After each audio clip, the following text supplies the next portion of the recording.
Sky reach 22, clear for takeoff.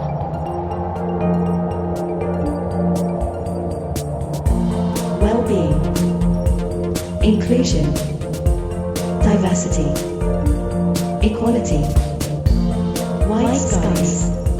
When you don't know, I guess the natural assumption is that you've got a difficult child. I got diagnosed very late. I got diagnosed at 35. She's always spoiled, she's the one who's always moody. There was definitely some things that I had to find coping strategies around. She felt like she was royalty. When you meet one neurodivergent person, you've met one neurodivergent person. People with neurodiverse conditions may be regarded as disabled, as defined by the Equality Act in Great Britain. In this episode, we're exploring personal experiences of neurodiverse conditions, how one might recognise it in colleagues and loved ones, and how neurodiverse people can be supported and celebrated in the workplace and beyond. I'm Martin York. And I'm Debbie Watt. Welcome to Wide Skies. We're delighted to be joined by Mark Overend. Mark is an experienced service desk manager for a global IT services organisation. He has recently worked on a strategic local authority programme in North East UK to support job seekers secure employment, including some who are neurodiverse. The combination of this and his daughter having been diagnosed as neurodivergent have given Mark an in-depth understanding of some of the challenges neurodiverse people experience in society and when trying to find work. And of course, we're joined by my co-host Debbie, who was diagnosed with dyspraxia at the age of 35. Debbie was a trustee with the Dyspraxia Foundation charity, supported individuals and their families affected by dyspraxia. She now provides coaching support to a wide variety of clients, including fellow neurodivergent professionals, to help them address their challenges and thrive at work. So Mark, welcome to Wide Skies. Thanks, Martin. Pleasure to be here. I'd like to ask you, first of all, a little bit about your personal experience that you had with your daughter being diagnosed and learning that you had as a parent. How did you notice that something was different? What were the signs that you saw? It probably started round about sort of year 3 or 4 in school, where it became much more obvious. And I think the things which started initially were sensory overloads on a daily basis around clothing. And that used to cause distress, upset, meltdown, not wanting to go into school, either mum or dad having to go into the classroom every day. Otherwise, she wouldn't go into the school, being really, really sort of anxious, struggling in social situations. So those were the first sort of signs, really, that there was something amiss. But unfortunately, the support from the school at the time was non-existent. There was no issue as far as they were concerned. Moving on to when they were doing tests, she became incredibly anxious, was feeling sick, didn't want to go in. And it was suggested by somebody independent that it could be worth doing a dyslexia test. So we went private with somebody who was a friend of mine, and she did a private dyslexia assessment, and that came back positive. She also suggested that in her view there may be signs of autism, and suggested that was something that we look into. So we took the dyslexia assessment into school, made sure we got her additional time for any sort of tests, any kind of homework, etc., because it was the processing time that she really, really struggled with. So in a test, she would not be able to process that information in time, not be able to read it and retain it in a quick period of time. So that obviously caused lots of distress. Yeah. The sensory issues and everything sort of continued throughout school. And it wasn't really until high school where things started to move. High school were much more engaging. We had the school psychologist involved. She was referred into speech and language, who then went to do an anonymous assessment. So they sort of sat in class and they followed around school.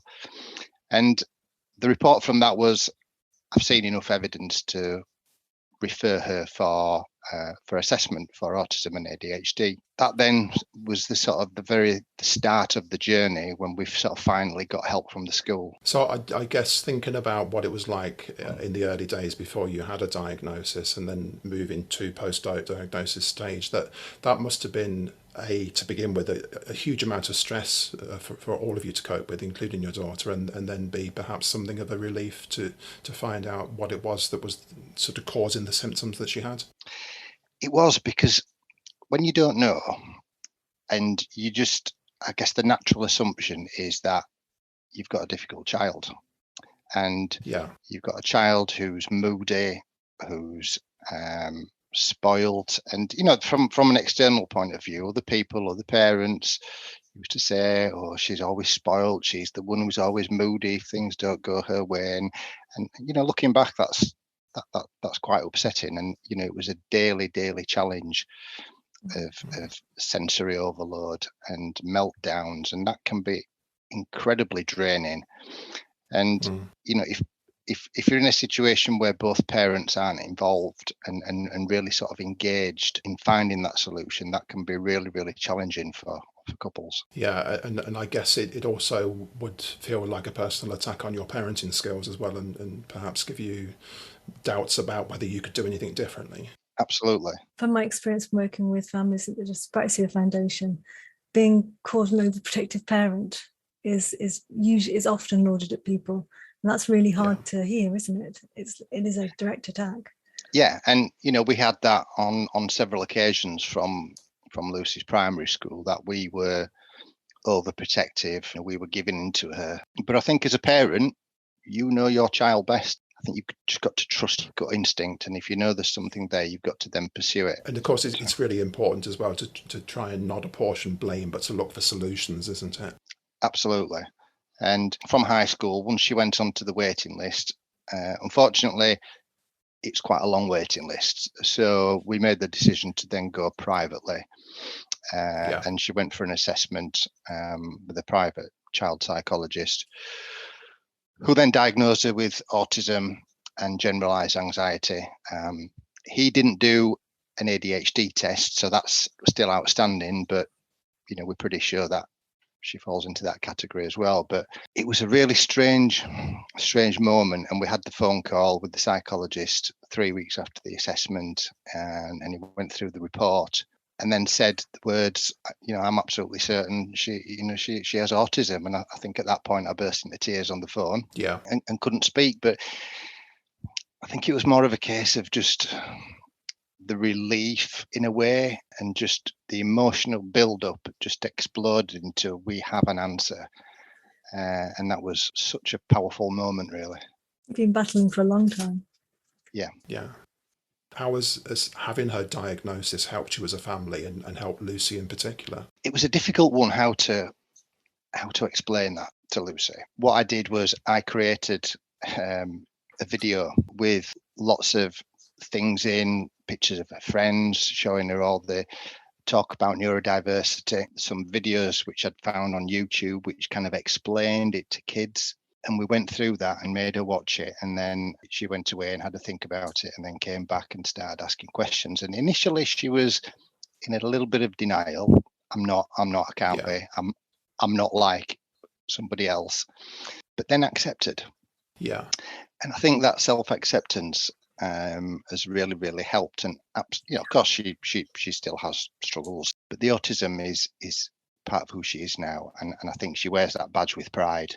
Yes. And she will, embracing it. she does, and she will say it, and she's posted on TikTok that she has, and that's part of her now. Yeah, and I'd like to pick up on one thing in particular that you said that struck with me, and actually strikes a chord with what this episode is about as well. And that was when she said that I'm not like the others, and the play on words that I used to start the episode about when you meet one person who is neurodivergent. That comes from a quote from Dr. Stephen Shaw, who's an autistic professor of special education at Adelphi University, and he said famously, when you meet one person with autism, you've met one person with autism, and Absolutely. Really it's about everybody has a different experience. Yeah. Do you think it helped? It's helped more for her to have been diagnosed at an earlier age? Ideally, we wanted the diagnosis before she went into high school, so we could try and get the correct level of support. But it's a couple of years into high school before we actually got that. But we've got that now, and we've got an EHCP, and we're going through that. She has struggled quite a lot towards the back end of the school term.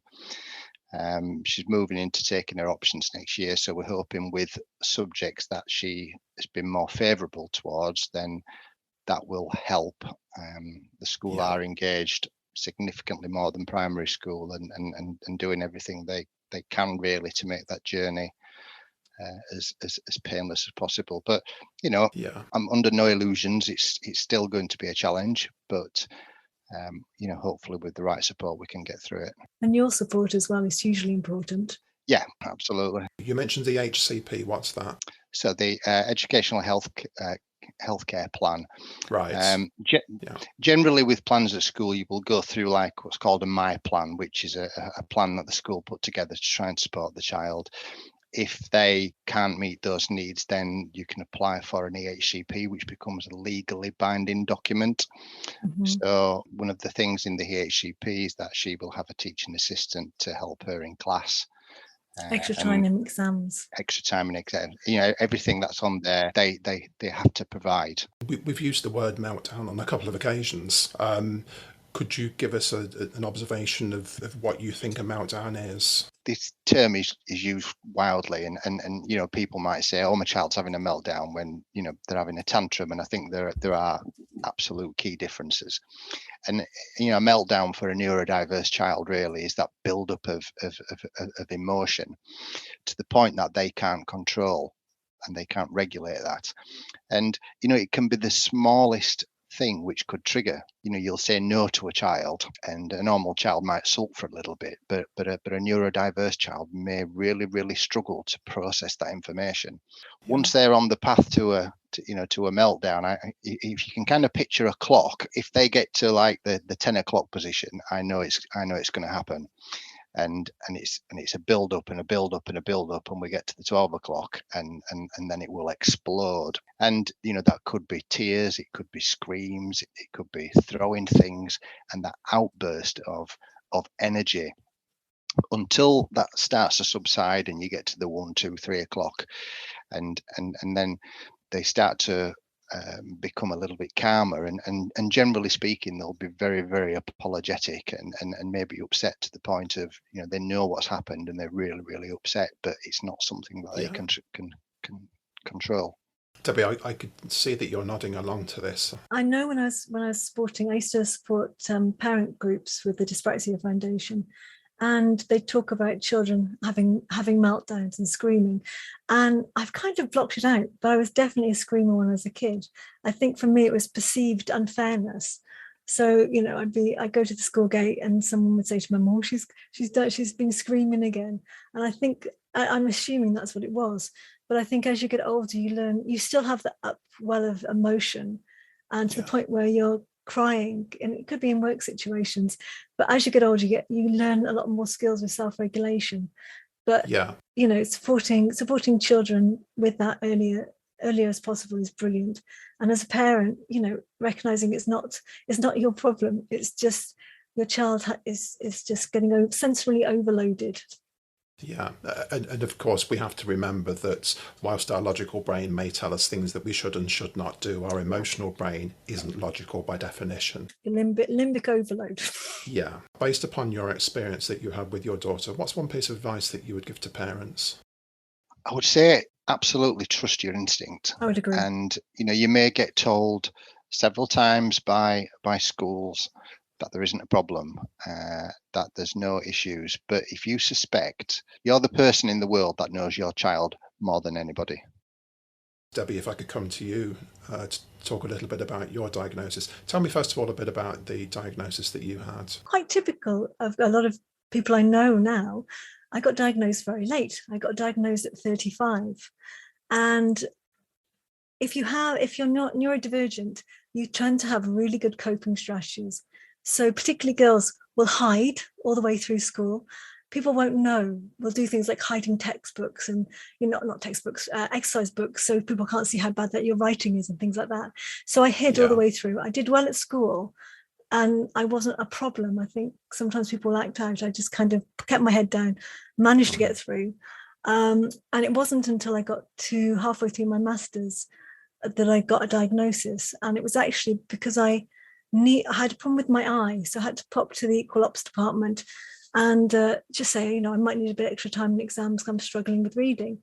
And then I just mentioned my mum is really dyslexic. My mum got diagnosed with dyslexia when she was 41. And she had gone all the way through school back in the 30s and 40s, she wasn't able to read or write, so she just was considered thick. And so she actually learned to read when I was growing up. So she got diagnosed, and when I was learning to read, she was learning to read. And so I had an idea what dyslexia was. And so I thought, well, I've got something. I have some challenges with learning, but it's not like that. So I said to the guy I spoke to, I don't think it's dyslexia, but it might be something. And the guy said, you might as well get assessed, because it's probably the only chance to get I think I had to pay £50. And to get diagnosed as an adult, you're looking at several hundred. So it was a great opportunity. So I went along for my assessment with a lovely educational psychologist who asked me lots and lots of questions, bizarre questions like, could I ride a bike? Could I knit? Things like that. I should say he'd done the Wechsler Adult Intelligence Test on me first, so he probably had an idea that there was a bit of a sign that it might be dyspraxia in there. He said, well, you're showing very clear signs of having something called dyspraxia. Do you know what that is? I'm like, no. And it's really very much around coordination of movement. It used to be called clumsy child syndrome. It's also called developmental coordination disorder, or DCD. And so my mum knew there was something wrong with my learning when I was at school, but she was just considered a mother hen with one chick and told to, go away, Deb is okay. And so, I understood, I recognized a lot of what Mark was talking about in sort of supporting his daughter. And so I got my diagnosis. The doctor explained to me that people who are neurodivergent tend to have spiky profiles. So spiky profiles, we're really good at some things, like my verbal reasoning is brilliant. But some things like processing speed and short-term memory, working memory, not so good on. So you end up with this spiky profile. And all of us will have slightly different ones, but I've got definitely a dyspraxia flavored spiky profile. So that was my diagnosis. And it was, like Mark said, that relief. I knew there was something not quite right. Phew, that's what it was. And so I just got very fascinated by neurodiversity then. And so do you think there have been additional challenges to you in getting your diagnosis later in life that could have been solved perhaps, or been different for you if it had been earlier? I would suggest definitely an effect on my well-being, because I was always felt very self-critical, because I could see that there were certain things my peers could do. It's quite widely recognised that a neurodiverse profile, we tend to read a bit less than quite a lot of people. So for someone of a similar educational level, they might read hundreds of books, whereas someone with dyslexia or dyspraxia, we might only read about 5 or 10. So there was definitely some things that I had to find coping strategies around. One of my other main issues is around direction. So before I got diagnosed, I was working in the community. It was a running joke that I could get lost in someone's house and end up going into their airing cupboard rather than going to their front door. So, actually recognizing, oh, okay, this is part of me. I have issues of direction with my right and left. I just need to have some coping strategies. Getting myself a sat nav was the best thing that I ever did, so I can actually navigate the world. It was a big relief to get the diagnosis. Quite often people don't get the diagnosis until their coping strategies start to fail. So I think I was quite close to the failing stage on my coping strategies by the time I got my diagnosis. And I think it was interesting what you were saying about the correlation between mental health and well-being and diagnosis, and understanding the conditions and characteristics that you have. And that's something we're going to touch upon. We talk about it in a different episode where we're exploring about being a disability ally and disclosure in particular, because of course if you're concerned about the stigma that you might receive from the outside world through disclosing any condition that you have, then you're going to try and conceal it, and that in itself creates stress and certainly impacts on your well-being. I do believe that quite a lot of mental health is probably undiagnosed neurodiversity, and it's so hard to get a diagnosis as an adult as well. I'm going to move us on to talking a little bit about from the professional angle now and thinking about how it plays out in the workplace. Mark, if I could come back to you first and talk a little bit about the role that you've recently been doing with the local authority to help job seekers secure work. Some of these job seekers were neurodiverse, weren't they? And I wondered how that presented itself. I mean, there's a very, very low percentage of people with autism in paid employment. I dealt with one lady who had autism, and she'd been to several interviews and not had anything, and had negative experiences with them. So we did some coaching, and we applied for a role. But I then contacted the employer with her permission and sort of discussed the situation and suggested reasonable adjustments. Something as simple as, would she be able to have visibility of the questions 10 minutes before the interview? And they agreed to that, just so there weren't any surprises and something which could cause somebody with autism a great deal of stress. So that happened. She went along, she had visibility of them.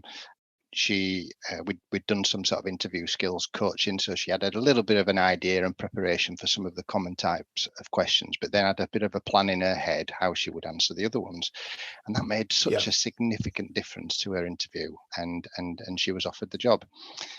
6 months down the line, she was promoted. So that was a real good success. Engaging with the employers and making them aware and suggesting reasonable adjustments can make such a significant impact. And there's so much work to do in the acceptance of neurodiverse conditions within employers, and working with organisations like Autism Plus. They were brilliant with this one particular candidate. They went in and met the employers and spoke about what can we do as a reasonable adjustment to make his life much better. And that really works. But I think having that understanding really allowed me to engage with people more and provide them with some valuable support, really. So, Mike, you mentioned about reasonable adjustments, and I think it's useful for us to spend a couple of minutes talking about that, because sometimes I think employers can be a little bit concerned that it's going to be really costly and really expensive, and it's nice to have a few examples of simple things that people can do for reasonable adjustments. So you talked about your candidate having sight of the questions beforehand. That was really good. Are there any others that come to mind as well? Sometimes, because anxiety can be a huge problem, and attending interviews with people and giving them the moral support of being in that pressure cooker environment, but also from an employer perspective. And I think my experiences through lived in through the work which I've done in the role with the local authority, I think that will make me a much better manager, because I'm far more aware now of some of the challenges. And my view, when I'm doing recruiting, I want to be significantly more inclusive and to be able to make that journey much easier, and giving people the option to disclose any neurological conditions at the recruitment stage, and be proactive about discussing potential adjustments for the interview. Is there anything that we can do to help? Does the pressure cooker situation of an interview room, is that the best place to do it? Can we go somewhere a little bit more casual? Things like that, and straight talking and not using jargon and business acronyms, which of course we're all used to. Those things could cause real problems to somebody on the spectrum. But all of those ones that you've talked about don't cost any money. No. And so they're really simple things that we can do to make somebody's life that much easier. And ultimately, in a recruitment situation, you want the candidate to feel relaxed and therefore shine. Debbie, in your professional capacity, because you've worked with many organisations to do reasonable adjustments and assessments, haven't you? I'm sure you've got other examples. It's good to know about the Access to Work scheme that's through the Department for Work and Pensions.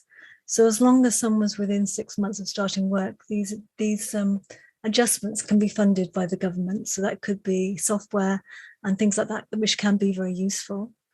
There's also something around not just seeing immediately that neurodiverse conditions are problems. So the neurodivergent way of thinking can be an advantage. So helping the the individual recognise that we really want you in our team, because we want people who think differently. We want that innovation. So I think that's a completely free thing you can do to make people feel very comfortable. We've talked in preparation for doing this episode about the fact that being neurodivergent is no indicator for how successful you may be in life, and just a few examples of people who are hugely successful. Richard Branson has dyslexia. Cher has dyslexia and dyscalculia. Justin Timberlake has ADHD. You know, these are all famous people. Harry Potter has dyspraxia. Yeah, there you go. So it's quite obvious that although, of course, people who are neurodivergent don't necessarily fit into boxes the same as none of us do, because there seems to be this association that anybody who has autism spectrum disorder, for example, is going to be very good at maths, and highly analytical, and not everybody fits those things, do they? But also just recognising you can make those reasonable adjustments for yourself. So I think I worked with an architect who was an absolutely awful manager, because he got diagnosed with ADHD. He was thinking so fast, he wasn't allowing his team to come along behind. So I think having that understanding of your own condition is vital. And he's a great manager now. So thinking about the present and the future, Mark, you've taken a lot of your learning and you're now sharing that through social media campaigns about awareness and acceptance. Tell us a little bit about what you're doing. I started a Facebook page, and that's more just to raise awareness, really. And it's growing and growing. Got more people engaging and sharing sort of positive stories and information that people don't always realise. It's probably just my little way in the corner of social media of trying to increase the awareness, and not just about awareness but acceptance. And I think that's an important point. And what we'll do is share a link to the Facebook page that's accessible publicly as part of the episode information. So if you're interested in finding out more about Mark's Facebook page, you can go on to the episode information for that. You've also worked with the football club, haven't you? Yeah, I'm a sort of lifelong Huddersfield Town fan, and I've sort of worked quite closely with them and know quite a lot of the staff there. But they approached me to do some sort of consulting with them as they were planning to introduce a sensory and inclusion room at the stadium, which I was absolutely delighted to hear. So we went along and sort of had a look and gave them lots of information about the things to consider and lots of information about autism and neurodiverse conditions, etc. And that's now complete. And myself and my wife and my daughter, we were invited along as the first guest to try it. So my daughter was absolutely buzzing. She felt like she was royalty. She had this wonderful sensory room to herself in an executive box to watch the game. And it's a wonderful, inclusive environment for people who may not generally be able to attend a football game and be able to go there in a safe, quiet, sensory space. Lovely. That's a great thing, and I really take my hat off to the football club for doing that as well, and I think it's a great achievement for you and your wife and daughter. Your daughter started a shop, didn't she? Yeah. Being a lover of sort of sensory and fidget toys, during lockdown, she asked if she could start selling a few. So we managed to find a bit of stock, and she created a TikTok account, and we advertised them on Etsy, and they quickly sold out, and we ordered more, and they quickly sold out, and it became quite a popular little business. My wife then took on the business as it grew, so we've got a proper online platform now, and Sensoryland provide sensory fidget stress toys. It's something that we're emotionally attached to, and hopefully we'll get to include as many different sensory options as possible. I think with all the neurodiverse conditions, we tend to get executive functioning gets attacked, and so the more stressed we are, the more difficult we might find to short-term memory, concentration, things like that. So anything to reduce stress levels is perfect. So I might be coming along to your shop to have a look what you've got. So we've come towards the end of the episode, and one thing we like to ask our guests on each episode is whether there's any useful information sources that they can recommend. Is there anything that you would like to share with the listeners, Mark? Many of the neurodiverse conditions do tend to be hereditary and sort of follow down the family line, and it's interesting that as you learn more and more, and I've spoken to so many parents, you start to recognise traits within yourself, and it starts to answer questions and see lots of similarities. And shortly after my daughter was diagnosed with dyslexia, then it turns out, guess where she got it from? Me, because I shared a lot of the same troubles. So that's something that I suffer with as well. But also, things like online assessments. If parents are starting to think, well, maybe it's worth me looking into that, and I came across a site from Clinical Partners, and they have lots of online assessments, autism for ADHD, etc. And I did a number of those, and all of those tests were pointing very, very strongly towards adult ADHD for myself. So the next sort of GP appointment that I had, we had a discussion of that, and the GP went through his own assessment and then told me, well, I feel I've got enough evidence to do a referral for yourself. So I'm actually on the waiting list for an adult ADHD assessment. Brilliant. So we'll share a link to that as well, and of course that's informal guidance rather than being anything like formal diagnosis, but it might be a useful indicator. It's just a good tool, and it gives you a little bit of an idea, and if you score highly on one, the chances are you will search for another, and when you score highly on the other one, you'll probably search for another one, and at that point it does recommend, well, maybe go speak to your GP. Yeah, the GP is a good link as well. Yeah. Debbie, is there anything that you'd like to share for an online resource? I think the Dyspraxia Foundation is always a good one to have a look at. If you're in the workplace and you think that you maybe done one of these tests, these indicator tests, you think you may have one of the conditions, you can book to have an access to work assessment yourself. You don't have to wait to have a formal diagnosis. So if you're struggling, talk to your workplace, have a look for an access to work assessment if you think that would be useful for you. But also Autism Plus is a great resource, and they do provide lots and lots of support to individuals and also to employers. I've got two to contribute. The first one is from a company called TextHelp, which develop a range of technology solutions. TextHelp, reading right God, I use that all the time. Brilliant program. They develop a range of technology solutions to help people communicate with accuracy and fluency, and they do a really good guide to neurodiversity in the workplace.